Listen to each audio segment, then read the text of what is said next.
अस्सलाम वालेकुम। Welcome to Imarat. Pakistan के chairman of chief of joint staff committee general Sahir Shamshad Mirza उनकी मुलाकात हुई है इराकी प्राइम मिनिस्टर शियाल सुडानी के साथ। अब इराकी प्राइम मिनिस्टर की Pakistani chairman of chief joint staff committee के साथ और उसके साथ प्रॉपर मिलिट्री का डेलीगेशन था, उसके साथ ये जो मुलाकात है ये बहुत ज्यादा सिग्निफिकेंट है। ये मुलाकात उस वक्त में हुई है जब इराक पाकिस्तान से JF-17 एयरक्राफ्ट लेने की बात कर रहा है, जबकि हम ये भी बात करेंगे कि एक तरफ इराक फ्रांस के साथ राफेल एयरक्राफ्ट की बातें भी कर रहा है, दूसरी तरफ वो पाकिस्तान से JF-17 की बातें कर रहा है। तो इसमें असलियत क्या है? उसके साथ साथ जो इस वक्त शाम में खाना जंगी की सिचुएशन में जितना बड़ा बूस्ट आया है और जिस पैमाने पर अब तबाही वहां हो रही है, उसको लेकर इराक में बहुत ज्यादा कंसर्न उठ रहे हैं, क्योंकि इराक शाम का ही एक हमसाया मुल्क है और चूंकि बहुत सी प्रॉक्सीज इराक में भी मौजूद है, शाम में भी, तो इराक में भी सिक्योरिटी कंसर्न्स बढ़ चुके हैं। दोस्तों बाकायदा अगर अपनी इस एनालिसिस को हम शुरू करें तो सबसे पहले तो हम JF-17 एयरक्राफ्ट की डील पर आते हैं, क्योंकि इससे रिलेटेड कुछ प्रोपेगेंडा या गलत नरेशंस भी इस वक्त सोशल मीडिया पर बहुत ज्यादा वायरल की जा रही है। इस वक्त इंडियन साइड पर और वैसे भी इवन पाकिस्तानी साइड पर भी एक क्वेश्चन उठाया जा रहा है कि जो इराक है वो क्या पाकिस्तान से JF-17 ब्लॉक 3 एयरक्राफ्ट खरीदेगा या वो फ्रांस से राफेल एयरक्राफ्ट खरीदेगा, क्योंकि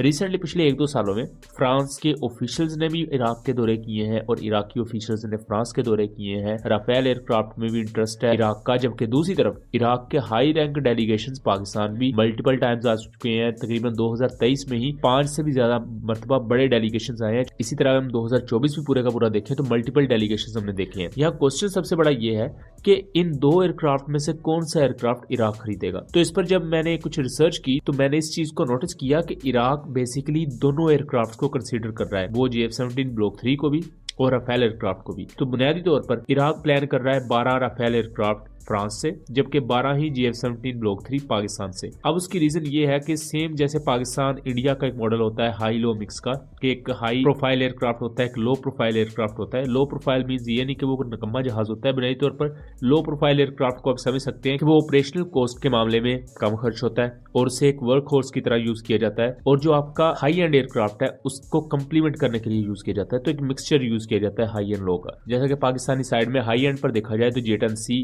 और F-16 ब्लॉक 52 आते हैं। लो एंड पर आपको JF-17 एयरक्राफ्ट देखने को मिलेंगे जो कि लाइट कॉम्बैट एयरक्राफ्ट है, तो ये कंप्लीमेंट करते हैं दूसरी फ्लीट को। सेम इसी मॉडल पर इराक भी अपनी एयरफोर्स को खड़ा करना चाह रहा है कि हाई एंड पर राफेल एयरक्राफ्ट हो और लो एंड पर JF-17 ब्लॉक 3 जैसे एयरक्राफ्ट हो, तो हाई लो का उनके पास प्रॉपर मिक्स आ जाएगा। लेकिन यहाँ सबसे अहम चीज है कि जो ये नरेशन है कि इन दोनों में से कोई एयरक्राफ्ट खरीदेगा, ये गलत है, क्योंकि इराक इन दोनों में ही इंटरेस्टेड है और वो प्रॉपर अपना ये एक नए सिरे से चेन लेकर चल रहे हैं। और कुछ सोर्सेज के मुताबिक आई बिलीव 1 साल पहले हमने वीडियो बनाई थी और तब हमने इस बात को क्लैरिफाई किया था कि आने वाले 4 से 5 सालों के अंदर इराकी एयरफोर्स $5 बिलियन इन्वेस्ट कर रही है अपनी एयरफोर्स को मॉडर्नाइज करने के लिए। तो इसी कॉन्टेक्स्ट में वो इन नए एयरक्राफ्ट को भी देख रहे हैं। तो JF-17 एयरक्राफ्ट कहीं भी ड्रॉप आउट नहीं हुआ। अब इसी दौरान ये भी चीजें हमारे सामने हैं कि अमेरिका इराक को छोड़ देगा। अब जब अमेरिकन ट्रूप्स, जो कि तकरीबन 2500 के करीब ट्रूप्स अमेरिका की इराक में मौजूद होती हैं, जब वो इराक से चली जाएंगी तो जो वहां मुख्तलिफ प्रॉक्सीज हैं उनको हैंडल करना फिर इराकी मिलिट्री का काम होगा। अब उसके लिए अमेरिका को यह भी शोटी दी हुई है इराक ने कि जब आप लोग चले जाएंगे तो यहाँ दाइश या कोई भी इस तरह की तंजीम कंट्रोल नहीं हासिल करेगी। तो ऐसी प्रॉक्सीज को कंटेन करने के लिए इराक के पास ऐसे फाइटर एयरक्राफ्ट होने जरूरी है जिनकी ऑपरेशनल कॉस्ट कम हो और उसके साथ साथ वो एयर टू ग्राउंड ऑपरेशन में सक्सेसफुली अपने टारगेट्स को अचीव कर सके। और JF-17 थंडर एयरक्राफ्ट ने multiple times air to ground operation कामयाबी के साथ सरंजाम दिए हुए हैं। तो इस वजह से JF-17 एयरक्राफ्ट के पूरे प्रोसेस को, यानी इसकी प्रोक्योरमेंट के प्रोसेस को स्पीड अप करने के लिए ये मीटिंग थी Pakistani chairman chief of joint staff committee की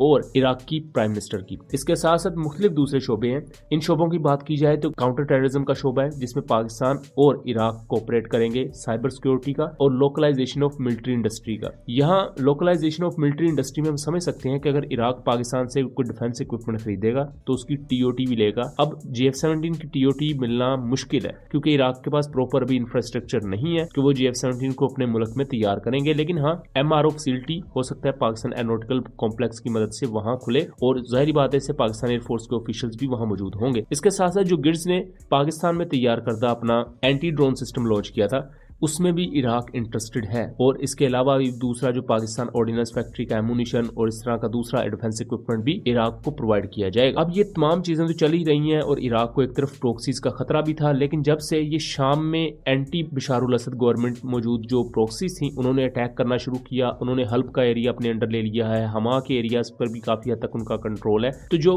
सीरिया के कुछ एरियाज हैं वहां पर जो ओपोजिशन फोर्सेज हैं उन्होंने कंट्रोल हासिल कर लिया है और इस वक्त बशारुल असद की जो गवर्नमेंट है उनके अंडर एयरफोर्स और रशियन एयरफोर्स वो उन पर बमबारी कर रही है। तो शाम में इस वक्त एक खाना जंगी बहुत अरूज पर पहुंच चुकी है। इससे पहले भी चल रही थी खाना जंगी, लेकिन इस वक्त उसमें बहुत ज्यादा इंटेंस मोड आ चुका है। तो इस चीज को लेकर जो इर्द गिर्द के मुमालिक है जिनमें इराक भी आता है उनमें बहुत ज्यादा ग्रेव कंसर्न्स है कि अगर ये जंग हमारे खितों तक फैलती है तो उसको कंटेन करने के लिए भी इराक दूसरे कंट्रीज को अपने साथ लेकर आ रहा है, या आप समझ लें उन्हें एतमाद में ले रहा है। क्योंकि जब इस तरह की प्रॉक्सी वॉर्स होती हैं तो मुख्तलिफ जो नॉन स्टेट एक्टर्स हैं वो मुल्क के मुख्तलिफ हिस्सों का कंट्रोल संभाल लेते हैं। अगर हम सीरिया को देखें तो किसी हिस्से पर बशारुल असद की गवर्नमेंट है, किसी जगह पर कुर्द मिलिटेंट्स बैठे हुए हैं, किसी जगह पर SDF की फोर्सेस बैठी हुई हैं, किसी जगह पर अमेरिका की बेसिस हैं, किसी जगह पर रूस की बेसिस हैं।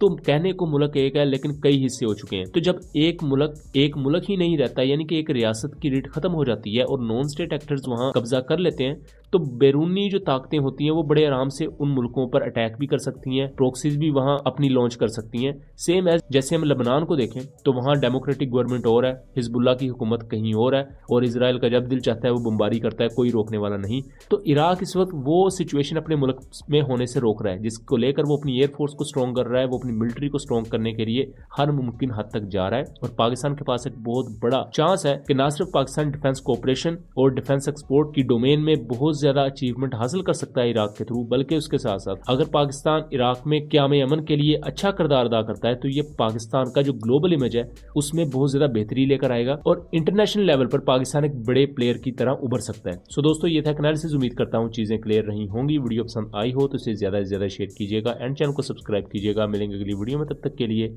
अल्लाह हाफिज।